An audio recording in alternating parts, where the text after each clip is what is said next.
Welcome to the shortlist segment of our show where Warren and I will take you through our shortlist for Wednesday's racing at Hollywood Bet Gravel on the Poly Track, the 26th of January. And my place accumulator bankers starts in the first leg of the PA, starting off in race number 2 on the card, where I've gone with the 4 Beachers.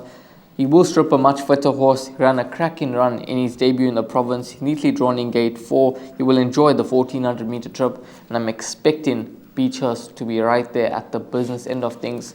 Moving on to race number 3, where I've gone with Head Gardner, who is also a suggested pick 6 banker. This looks the perfect race for him to shed his maiden tag.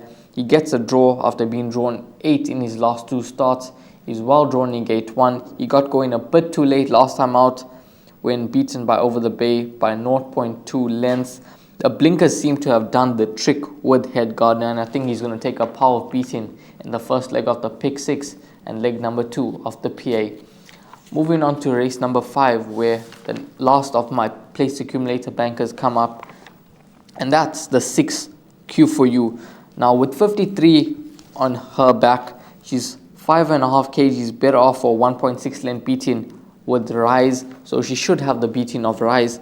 Warren Kennedy takes ride, and I think that Q for You, she could steal a march on the opposition with cheap fractions, and she could be a tough horse to catch. Moving on to my horses to watch out for. The first of those comes up in race number 4, where I've gone with Isla Morada.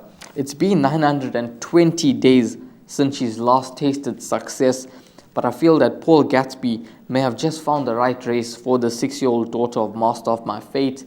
Muzi Yeni takes a ride.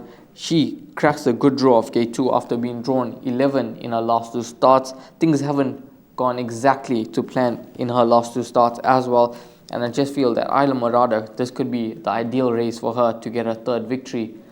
Moving on to race number 7 on the card, where it does look to be a really tricky race and many horses with chances in this race.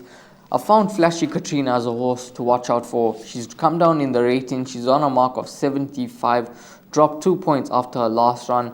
Calvin Habib rides her for the 2nd time. He's previously ridden a 4th aboard this 5-year-old daughter of Al Mikdam. 53.5 on her back. If the pace is on, which I feel it should be, Flashy Katrina will be doing her best work at the finish. She loves the distance and the course and distance, so I'm looking for a nice run, and she offers some nice value at around 12, 13 to 1. On to your shortlist for Wednesday's racing, Warren. Have you found us another 16 to 1 pick 6 banker? Or are you also in the camp of Head Gardner? Not this time. Not this time, Raheel, but I haven't suggested a pick 6 banker, and you'll see that on the shortlist when that goes up in a moment, thanks to the team behind the scenes. But you certainly could add there Head Gardner as a suggested pick 6 banker. You and I are pretty similar, so let's crack on and tell the viewers that in the second race, number 4, Beechhurst is my suggested place accumulator banker. We quite like Beechhurst, so if this horse doesn't run in the first 3, we'll be gutted, to be quite frank with you. And then in the third race, number 1, Head Gardner, same comments apply to him. He gets an ideal chance of getting it all right. 6th race, number 7, Decorated. I want to take a chance and banker Frank Robinson's handsome son of Global View. I think he's going to run an absolute cracker. Then add Head Gardner then as a suggested place accumulator banker. Let me be with Raheel. We like Head Gardner and we like him a lot. So for those that have got limited budgets, like the most of us, we'll be bankering Head Gardner. Horses to watch out for in the very first race, number 9, Paka Imali for Hollywood, Gary Rich and Samanga Kumalo. I think that Paka Imali is going to give you a good run. Is drawn a little deep, but we'll leave that in the capable hands of Bling Kumalo. And then in the last race, the other horse to watch out for is number 7, Despicable, at odds of 16 to 1, around 16 to 1. We feel that he's going to give you a good run for your money. A nice each way selection there, Despicable. That is a wrap of the 2 shortlists. Just going back to our previous shortlists, yes, it was a successful and profitable day for us, and I hope for the viewers, with Love on Time winning by the shortest of short heads, but the numbers are up, and that's all that matters.